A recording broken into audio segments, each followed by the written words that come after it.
අද ඔයාලා එකතු වෙලා ඉන්නේ දෙමළ භාෂාවේ තියෙන තවත් එක් පාඩමක් ඉගෙන ගන්න. ඒක තමයි නාම පද. අපි බලමු නාම පද වලට කොහොමද දෙමළෙන් කියන්නේ කියලා.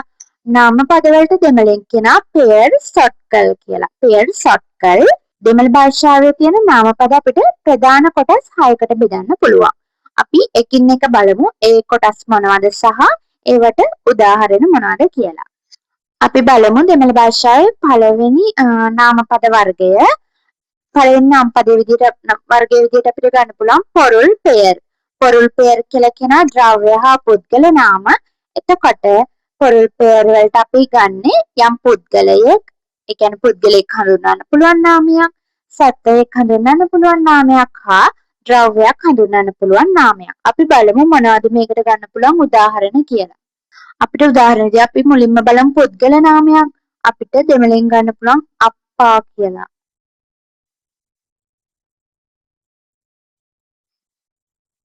අපි දෙමළෙන් අප්පා කියන්නේ තාත්තා.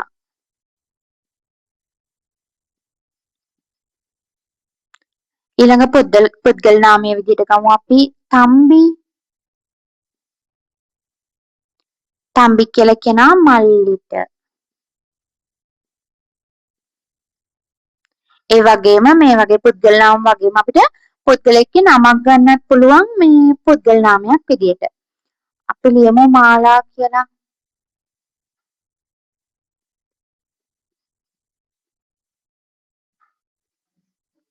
හරි. පුද්ගල නාම මම කිව්වා තව ගන්න පුළුවන් සත්ත්ව නාම හා ද්‍රව්‍ය නාම. ඊට පස්සේ බලමු අපි සත්ත්ව නාමයක් හා ද්‍රව්‍ය නාමයක්. සත්ත්ව නාමයක් විදිහට අපිට ගන්න පුළුවන් පෝනෙයි. අපිට ඕනම සතෙක්ට පාවිච්චි කරන නමක් ගන්න පුළුවන් පෝනෙයි, පූසා. තව අපිට මේකට උදාහරණ විදිහට මම ලියන්න නැතුව කියන්නම්. කිලි ගන්න පුළුවන්. කිලි කියන්නේ ගිරවා. පුරා ගන්න පුළුවන්. පුරා කියන්නේ පරවිය. ඔය විදිහට අපිට සත්ත්ව නාම ගන්න පුළුවන්. අපි බලමු ද්‍රව්‍ය නාමයක් පුත්තහම්.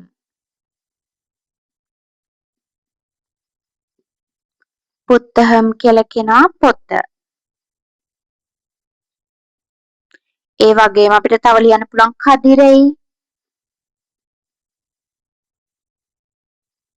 කදිරෙයි කියලා කියනවා පුටුවට.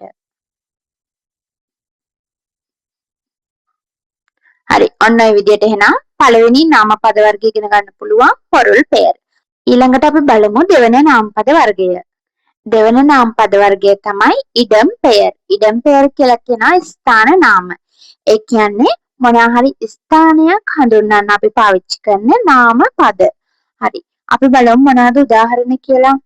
අපිට නිවස ගන්න පුළුවන්. නිවසට කියනවා වීඩු කියලා.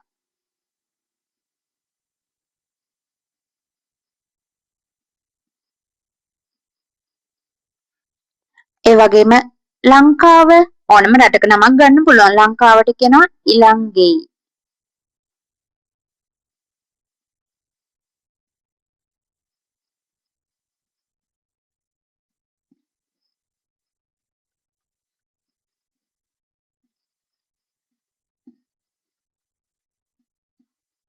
ඊළඟට අපි බලමු අපිට තව ගන්න පුළුවන් බැංකුව. බැංකුවට කියනවා වංගි.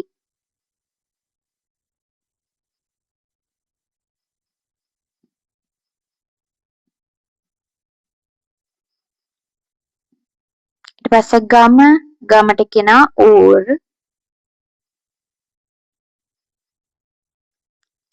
හරි. මේ විදිහට අපිට තව ගන්න පුළුවන් පාඨශාලය ගන්න පුළුවන් පාසල. තව ගන්න පුළුවන් සන්දේ. සන්දේ කියනවා පොළ. අපිට තව ගන්න පුළුවන් ගම්වල නම් සහ රටවල් වල නම් ওই විදිහට අපිට ස්ථාන නාම ටික මේ ඇත්තට දාන්න පුළුවන්. අපි බලමු තුන්වන නාමපද වර්ගය. තුන්වන නාමපද වර්ගය තමයි කාලම් පෙයර්. කාලම් පෙයර් කියනවා කාල නාම. ඒ කියන්නේ මොනවා හරි කාලය පිළිබඳ හඟවන නාමයක් අපිට මේ යටතට ගන්න පුළුවන්. මාසය, දිනය, සතිය, වර්ෂය ඔය වගේ තව ගන්න පුළුවන් අද, හෙට, ඊයේ ඒ වගේ කාලය හඟවන නාම. උදාහරණ. හරි. මුලින්ම බලමු දිනයට කොහොමද කියන්නේ. අපි තිනම් කියලා කියනවා. තිනම් කියනවා දිනය. ඊට පස්සේ මාසයට කියනවා මාදම්.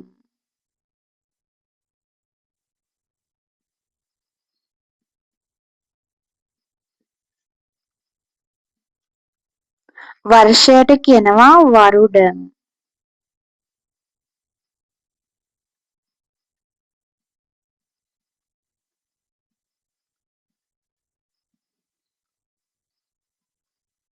හරි. අපි බලමු සතිය දවසක් අරගෙන සතිය දවසක් ගන්න පුළුවන් ඕනම එකක් ගන්න පුළුවන්. මම ගන්නවා පුදන්. පුදන් කියලා කියනවා බදාදා. තව අපිට ගන්න පුළුවන් හෙට කියන එක නාලෙයි. නාලෙයි කියලා කියනවා හෙට. අන්න ඔය විදිහට අපිට උදාහරණ ටික දාගන්න පුළුවන් මේ යටතට. මෙන්න මේ වගේ කාලය හඟවන නාමපද වෙනත් භාෂාවල වගේම දෙමළ භාෂාවෙත් ගොඩක් තියෙනවා. අපි ඒ පිළිබඳව තවත් වීඩියෝ එකකින් කතා කරමු. හතරවන නාමපද වර්ගයේ විදිහට අපි ඉගෙන ගමු කොටස් නාම. කොටස් නාම වලට දෙමළෙන් කියනවා සිනේප්පෙයර් කියලා. එතකොට මේකට අයත් වෙන්නේ ඒ කියන්නේ ශරීරයක කොටසක්, තව ගසක කොටස්, ඒ වගේම ඕනම සතෙක්ගේ කොටසක් හඟවන නාමවලට අපි කියනවා කොටස් නාම කියලා. උදාහරණ විදිහට අපිට ගන්න පුළුවන් ඇසට කියනවා කන් කියලා.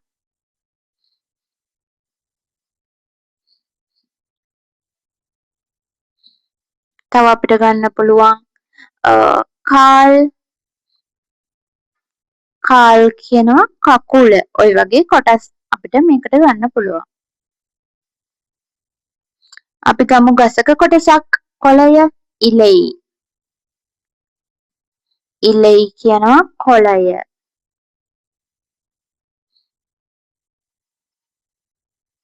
තව අපිට ගන්න පුළුවන් සොණ්ඩු.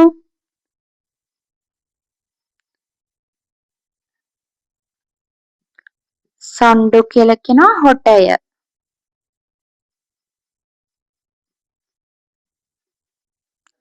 මෙන්න මේ විදිහට අපිට කොටස් නාම ටික හඳුනා ගන්න පුළුවන්. වට්ටම්, අලහාන, අන්බු, සිවප්පු මේ වගේ නාමපද මොන කොටසටද අයිති වෙන්නේ කියලා අපි බලමු.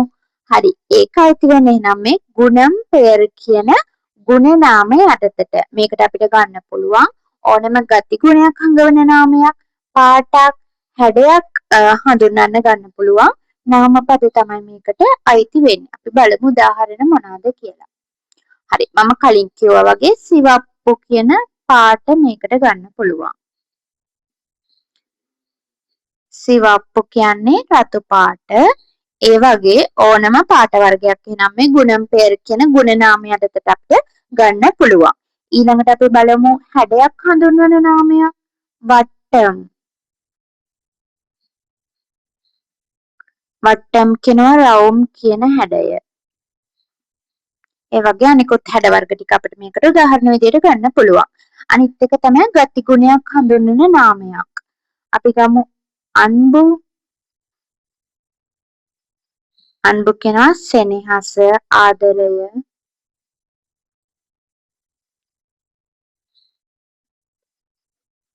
තව ගන්න පුළුවන් තදිත්ත.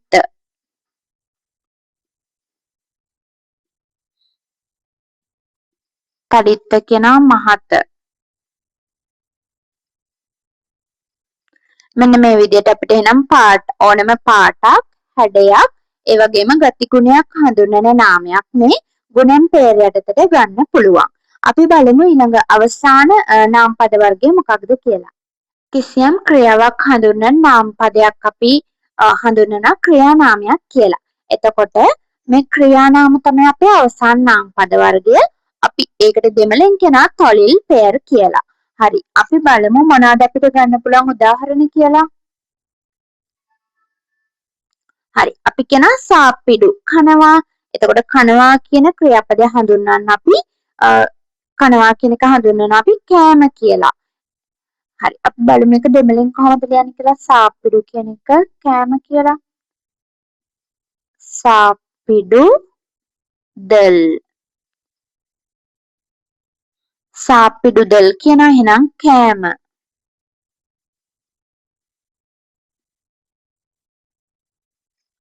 අපි සිනාසෙනාට කියන සිරි කියලා. සිනාසීම. එතකොට ක්‍රියාපදය හඳුන්වන්න ගන්න නම් ක්‍රියානාමය තමයි සිනාසීම කියන එක. එතකොට අපි බලමු සිරි කියන එක කොහොමද හදාගන්නේ කියලා. සිරි, සිරිතල්. සිරිතල් කියනවා සිනාසීම.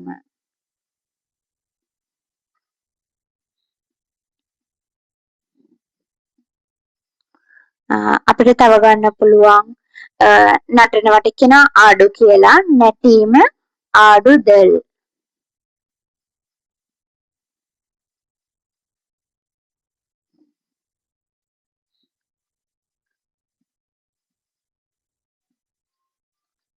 ඊට පස්සේ ගමු කුඩි. කුඩි කියන්නේ බොනවා. කුඩිත්තල්. බීම. හරි. ඔන්න ඔය විදිහට එහෙනම් අපිට සාප්පිඩුදල්, සිරිත්තල්, ආඩුදල්, කුඩිත්තල් කියලා ක්‍රියානාමයන්ට අයත් වෙන ක්‍රියාපද ටික මේ විදිහට උදාහරණ විදිහට ගන්න පුළුවන්. ඒ වගේම ඕනෑම ක්‍රියාපදයක් මේ යටතට අපිට ගන්න පුළුවන්. මේ දක්වා ඉගෙනගත්තු නාමපද වර්ග 6 තමයි මේ තියෙන්නේ. අපි මුලින්ම ඉගෙන ගත්තා පොරුල් පෙයර්, ඊට පස්සේ ඉඩම් පෙයර්, කාලම් පෙයර්, සිනෙයි පෙයර්, ගුණම් පෙයර්, තොලිල් පෙයර්. අද අපි ඉගෙන ගත්තේ දෙමළ භාෂාවේ තියෙන නාමපද වර්ග 6. නැවත අලුත් පාඩමකින් අපි හමු වෙමු.